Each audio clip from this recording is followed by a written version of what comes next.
ନମସ୍କାର। ମୁଁ ଆଜି କବିତା ମୁଁ କାହିଁକି ନାସ୍ତିକ ତା ବିଷୟରେ ଆପଣଙ୍କ ପାଖରେ ଦି ଲାଇନ୍ ଆଲୋଚନା କରିବି। ସେ ଲୋକମାନେ ମୋ ବିଚାର ଓ ଚିନ୍ତାଧାରାକୁ ଦେଖି ମୋତେ ନାସ୍ତିକ ବୋଲି କହନ୍ତି, କିନ୍ତୁ ମୁଁ ନିଜକୁ ଏକ ମନୁଷ୍ୟ ବୋଲି କହେ, ଅଧା ଅଧୁରା ମନୁଷ୍ୟ। ଦିନେ ମୋତେ ବି ବିଶ୍ୱାସ ଥିଲା ସେ ଈଶ୍ୱର ଓ ଭଗବାନଙ୍କ ଉପରେ, ଯିଏ ଏ ବ୍ରହ୍ମାଣ୍ଡକୁ ବନାଇଛି, ଯିଏ ମଝିରେ ମଝିରେ ଏ ଧରତୀକି ଅବତାର ନେଇଛି।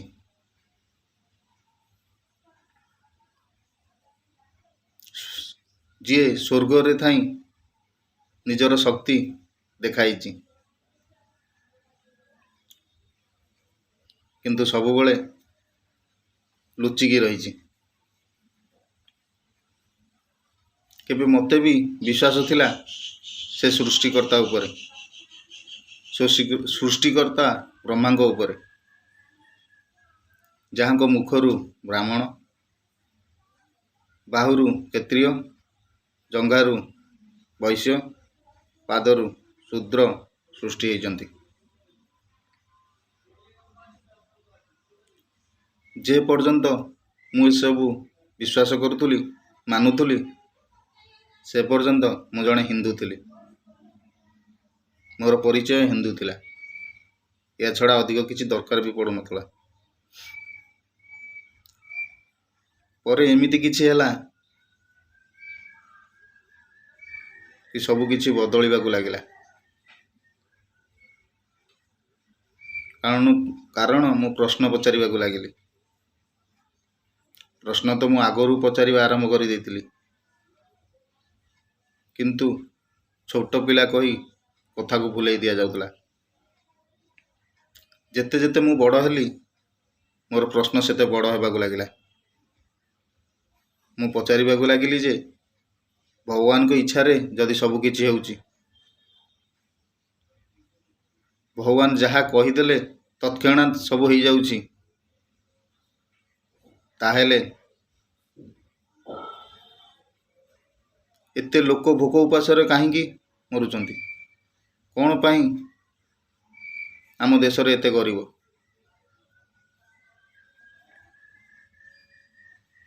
କାହିଁକି ନିରୀହମାନେ ଗରିବମାନେ ମରନ୍ତି? କାହିଁକି ଚାଷୀ ଆତ୍ମହତ୍ୟା କରୁଛନ୍ତି? କାହିଁକି ଆକ୍ସିଡେଣ୍ଟ ହେଉଛି? କାହିଁକି ଚୋରି ଡକାୟତି ହେଉଛି? କାହିଁକି ରେପ୍ ବଳାତ୍କାର ହେଉଛି? କାହିଁକି ଲୋକମାନେ ଶୋଷଣ ହେଉଛନ୍ତି? କାହିଁକି ଏତେ ଅନ୍ୟାୟ, ଅତ୍ୟାଚାର, ଭ୍ରଷ୍ଟାଚାର? କାହିଁକି ଏତେ ଦୁଃଖ, କଷ୍ଟ, ଲୁହ? ଲୋକ କାହିଁକି ନିରୁପାୟ? କାହିଁକି ଆତଙ୍କବାଦ? କାହିଁକି ଜାତିବାଦ?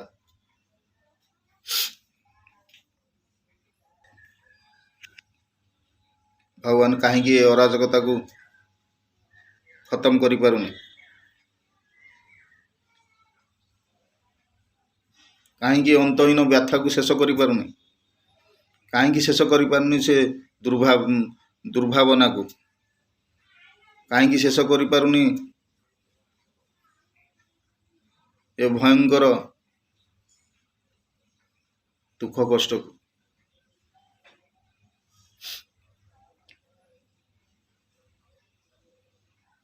କାହିଁକି ଭଗବାନ ଏ ମନୁଷ୍ୟର ସର୍ବନାଶ କରି ଚାଲିଛି?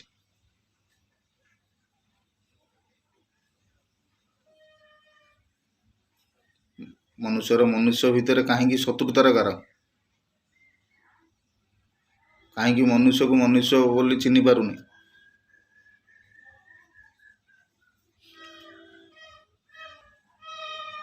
ସେ କ'ଣ ସମସ୍ତଙ୍କର ଭଲ ଚାହୁଁନି? ସେ କ'ଣ ସମସ୍ତଙ୍କର ଖୁସି ଚାହୁଁନି?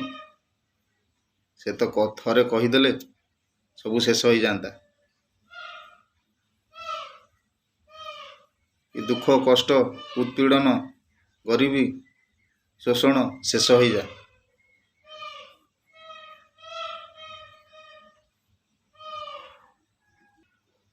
से काहींକି एमती चाहूनी जे दुनिया भल हो जाओ, दुनिया खुशी रे रहू। मो प्रश्न रे मते 3टी उत्तर मिलला। जे सब देखिकी कौन ताकू मजा लगुच ना ये सब को शेष करने को ता पाखे ताकत नहीं। भगवान को सत्य कौन शेष रे मु यही सिद्धांत पहुँचली। गरीबों को लुह देखी ताकू जदि खुशी लगुच ताहले से मनुष्यर सबुठारु बड़ शत्रु। या ता पाखरे ये परिस्थिति को बदलवा शक्ति नहीं। से सर्वशक्तिमान केमिति हो पारे ना। तो एभली एक कमजोर कामचोर ईश्वर को पूजा अर्चना करवा मूर्खामी छड़ा किछि नुहे।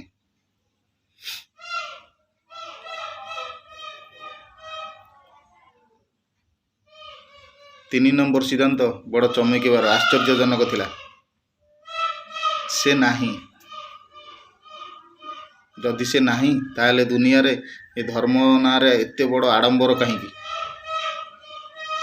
ये मंदिर मस्जिद चर्च गिरजाघर कहीं, ये पूजा नमाज तीर्थयात्रा कहीं,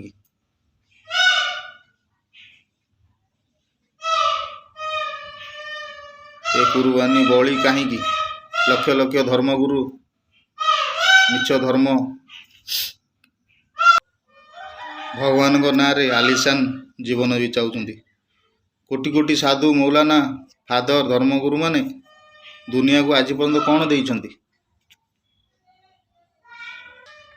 किछि तो देना, किंतु भूका नंगा समाज को आज पर्यंत ईश्वर ना रे खोखला कर चली। कौटी से ईश्वर, कौटी से खुदा, ये सब प्रश्न मते विचलित करे, विव्रत करे। स्वाभाविक भावना मते विव्रत करे।